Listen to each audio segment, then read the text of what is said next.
The Calgary Police Commission is pleased to announce today that Chief Constable Mark Neufeld's term has been extended until mid-2027, providing Calgary's police with stable leadership for the next 4 years. The Calgary Police Service has experienced a lot of change in the recent years, and the constant uncertainty has taken a toll on important work and on members of the service. When Chief Neufeld was appointed in 2019, he was the 5th person in 5 previous years to lead the service. Changes were already underway to address bullying and harassment within the organization, and that remained a key priority for our commission. In his first year, Chief Neufeld had to help the service navigate financial restraints as economic conditions affected funding from both the province and the City of Calgary. This was immediately followed by the challenges of policing during the COVID-19 pandemic. In the summer of 2020, Chief Neufeld was one of the first police leaders in Canada to acknowledge that systemic racism exists in policing, and he committed to take action. What has followed is 3 years of tough conversations and hard work by all members of the service to start delivering more equitable, modern, and accountable policing for Calgarians. Coming out of the pandemic, the service has faced significant staffing shortages, coupled with rising crime and social disorder resulting from the mental health and addiction crisis. Morale and employee engagement are also at all-time lows. These challenges are once again demanding innovation and changes to how we attend to policing in our city. As our commission looks ahead to the next few years, we believe that the service is coming out of these years of churn with the right direction for the future. Strong, stable leadership will ensure that the work that matters to Calgarians will continue uninterrupted. Chief Neufeld has demonstrated strong leadership and is championing many of the priorities that matter to Calgarians. Our commission is very happy to have his leadership continue for the next 4 years. I also want to take a moment to recognize that the service has not got to where it is today through Chief Neufeld's leadership alone. CPS members, both sworn and civilian, have demonstrated their commitment to our city over and over through years of challenge and change. In the face of the stressors we all felt during the pandemic, and with the added stress of constant and often unfair criticism, members went to work every day serving our community. The service is on a strong path today because of you. Your contributions are seen and valued by Calgarians, and we cannot thank you enough. I would like now to invite Chief Neufeld to say a few words.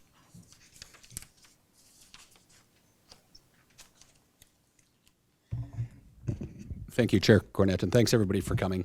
I'm grateful for the opportunity to extend my appointment in the role of Chief Constable for the Calgary Police Service. Truthfully, though, the announcement, as the Chair referred, has little to do with me and has more to do with the excellent work that's done by the 3,000 plus men and women of the Calgary Police Service that happens day in and day out. Like all of us, our organization and the membership have been through a lot over the past several years. We remain absolutely committed to serving and protecting the citizens of Calgary. Stability and consistency in direction and priorities will actually help us to do that as we go forward. As for me, I remain committed to supporting those who do the important work.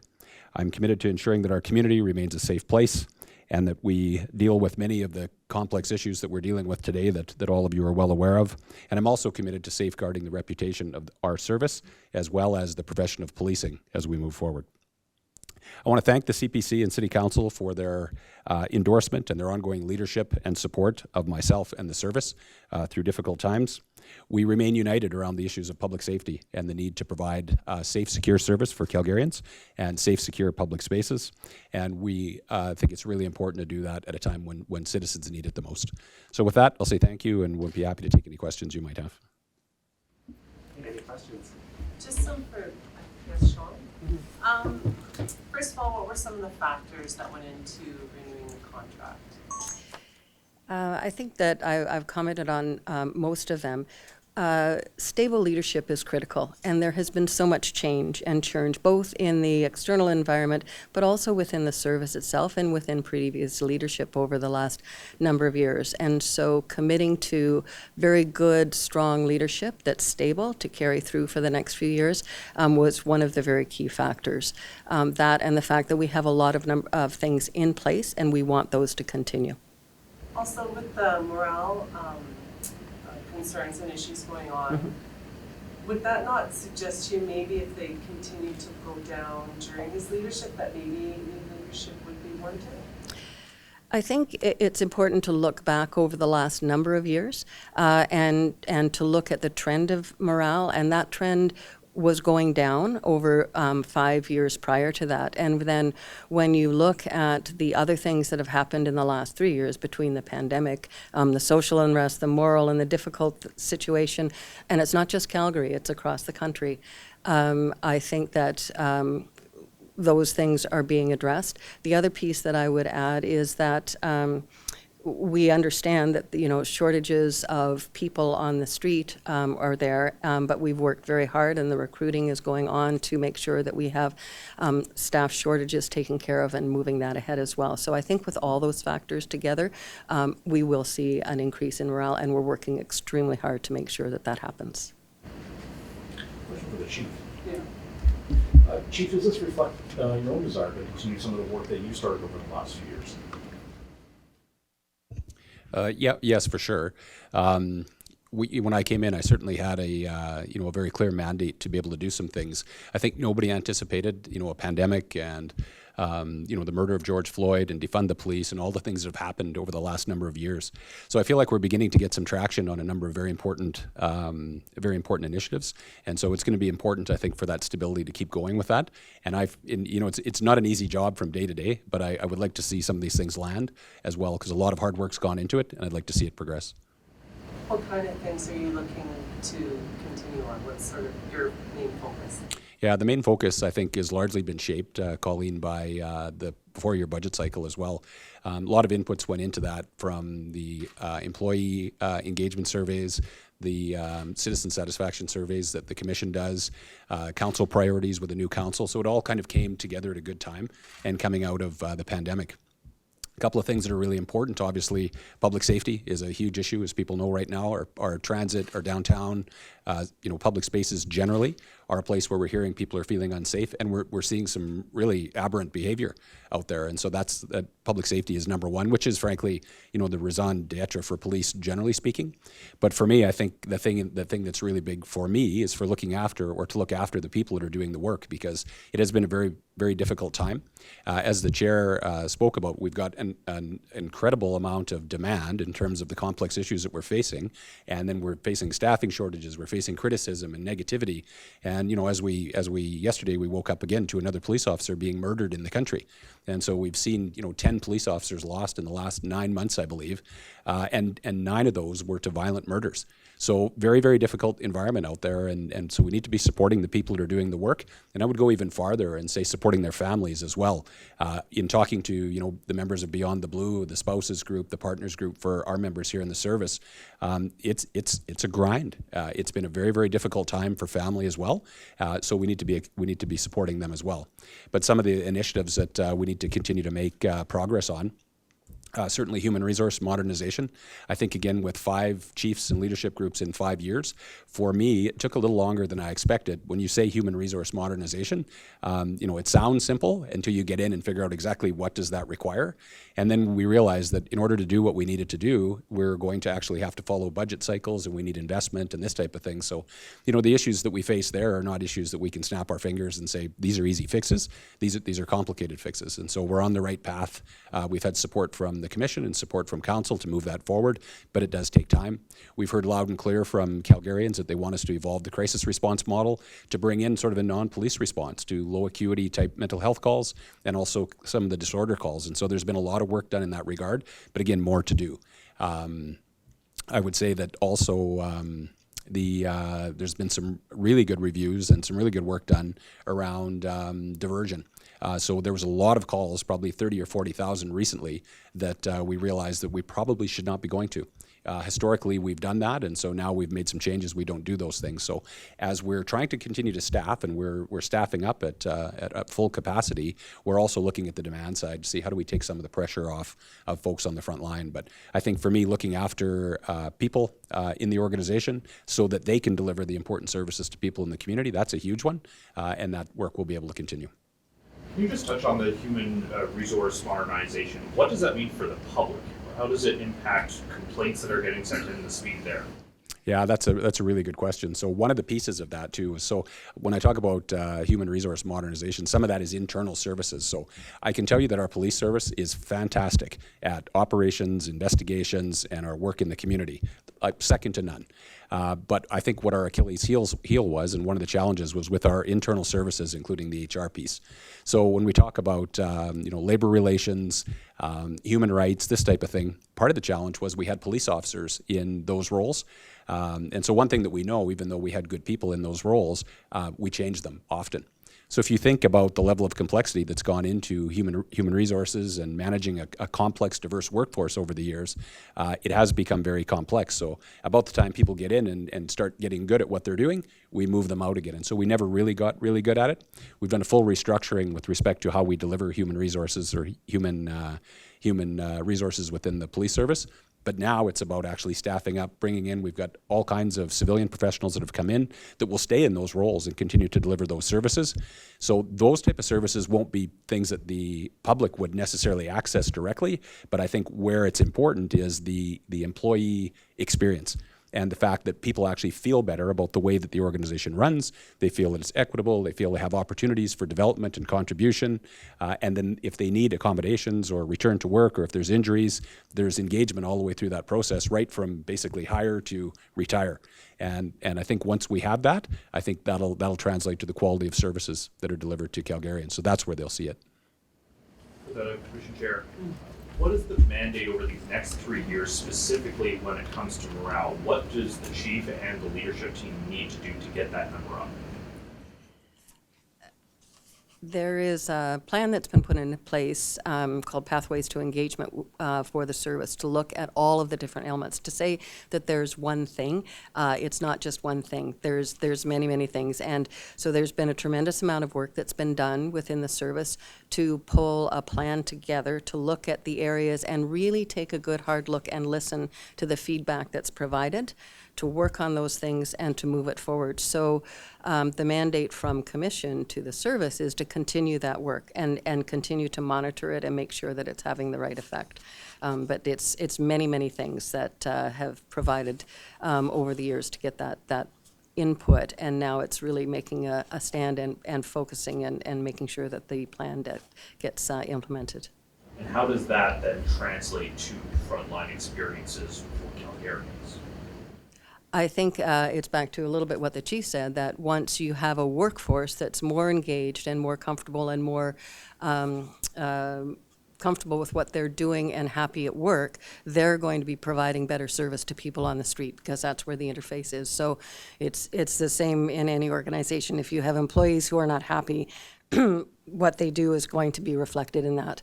And so making sure that they're engaged and happy with what's going on is critical to the experience of the community. Who was engaged in this decision to extend Chief Neufeld's contract here? Was it frontline officers? Was it other members of the leadership team? Or was it just the Commission? It was, excuse me, it was the Commission. We took into consideration lots of different information. So we took into consideration both the engagement surveys, the work that's been done over the last number of years, excuse me, and as well as we had a market evaluation done on salary and comparators across the country. So there was a lot of input, but the input came to the Commission. In terms of the Commission working with the Chief and other senior leadership here, does this continuation of that leadership mean that it will be easier for Commission to implement the desires of the public and City Council? Excuse me. Just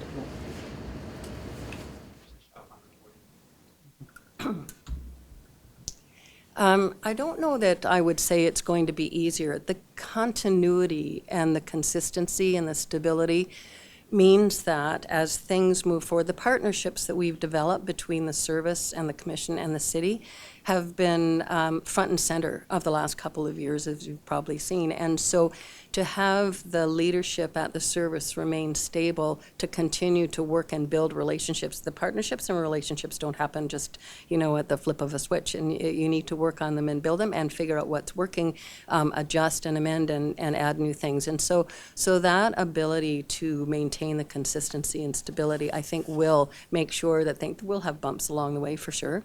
But I think that it will definitely make things more consistent and stable going forward. Just have one quick question for the chief. So 2019, you come in, you have a game plan of what you'd like to do here, and then obviously the world changed over those 3 years. Can you talk a little bit about, personally for you, coming in before literally COVID and the rest of just the craziness we've had to deal with over 3 years, and then now how you had to kind of adjust that kind of plan that you might have had back in 2019 and now moving forward with all we had to deal with? Yeah, certainly a lot there. What I would tell you is, coming into the organization, when I came and interviewed for the job in 2019, I was interviewing the Calgary Police Commission as much as they were interviewing me. I understood what needed to be done, but the approach to doing it was what was iterative and built with the folks inside the organization, because coming into an organization that actually hadn't had an outside chief since 1995, we didn't have a history of that, so that's no easy thing in the culture, right?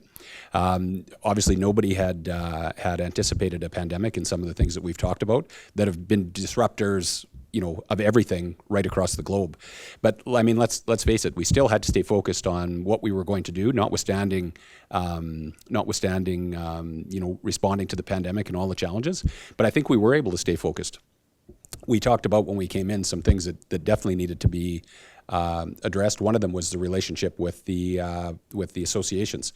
And at that time, you'll remember, there was a lot of stuff in the media, a lot of conflict in the media. We don't see that much conflict anymore. And it's not that we agree on every single thing, because of course the nature of the relationship is such that we don't and probably won't.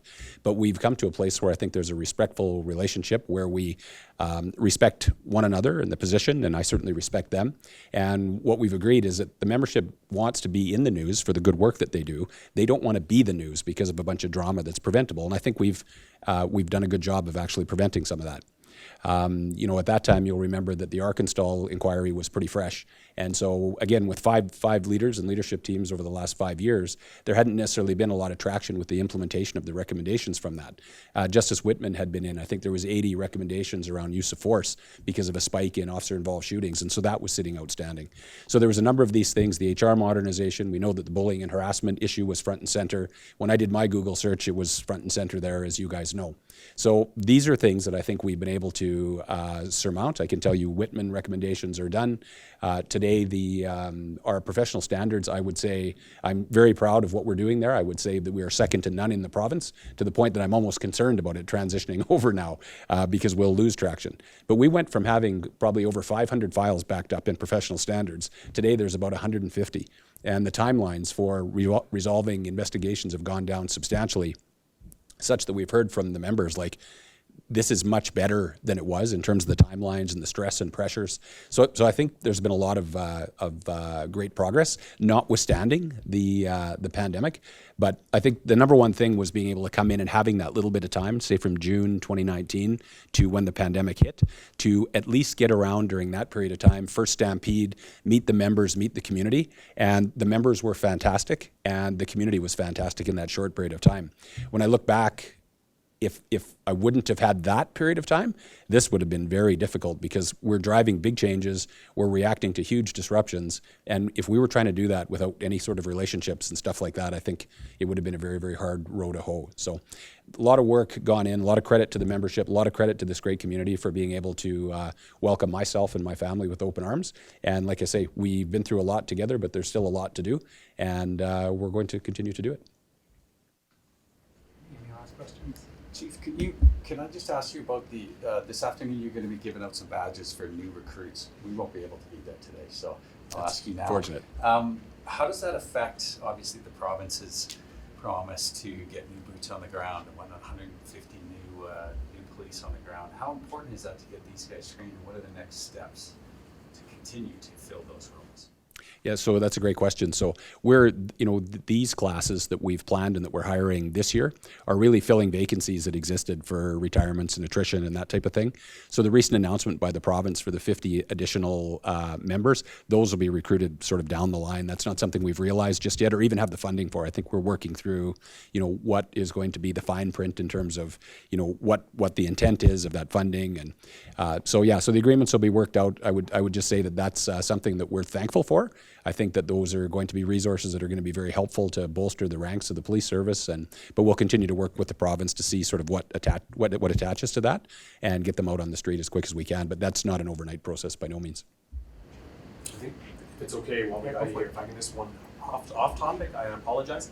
Just it's been a few weeks now that we've had the CPS working with the sheriffs and working with public transit. Have we heard any feedback? How are things going? How's that program been going? And are we getting any kind of idea that maybe people are feeling safer on the transit lines? Yeah, so I would say that's a great question. There's a few things going on. One is what we're calling in Calgary here Operation Crest. That's the work of the members with the sheriffs. And then along with that is the work that's being done on transit and public spaces right now by our members as well as Calgary Transit bylaw. So those are two separate things that are going on. I would say if you talk specifically about the sheriffs, that's going quite well. I think the increased uniformed presence. I think we've heard anecdotally from people that they actually are feeling safer. I'm watching sort of the posts on social media and that type of thing, and we're getting feedback to say that it's working fairly well.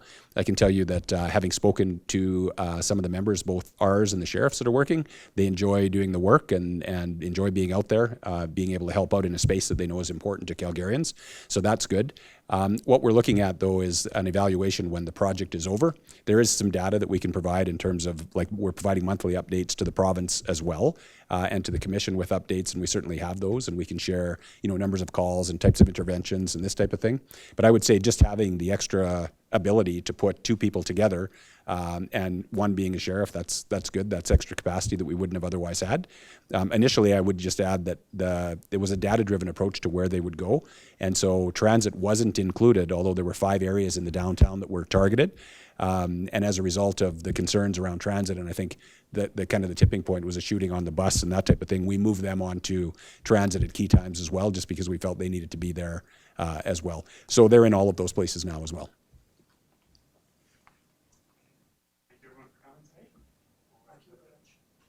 Yeah, thanks for coming, everybody. Have a good weekend. Yeah, thank you. Appreciate it.